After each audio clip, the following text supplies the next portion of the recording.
সংসার হয়ে গেলে একটা মেয়ে সব থেকে কি হারায় জানেন? যত্ন। কেউ তাকে ভাত বেড়ে দেবে, সেই যত্ন। কেউ তার কথা শুনবে, সেই যত্ন। প্রচণ্ড ক্লান্তিতে কেউ তাকে একটু ছুটি দেবে, সেই যত্ন।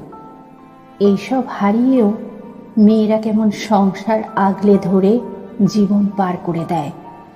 ছুটি নেই, ছাড় নেই, চোখের জলের দাম নেই, তাও সংসার আগলে ধরে রাখতে কি প্রবল আগ্রহ মেয়েদের। এই আগ্রহকে কি যেন বলে, বোকা একটা নাম আছে এই আগ্রহের, মায়া। নিজেকে নিঃশেষ করে সব আগলে রাখার এই আগ্রহের নাম মায়া। অথচ তার জন্যেই কারোর মায়া হয় না। কেমন অদ্ভুত ব্যাপার, তাই না? সবকিছু করেও যখন দিন শেষে শুনতে হয় কিছুই করিনি।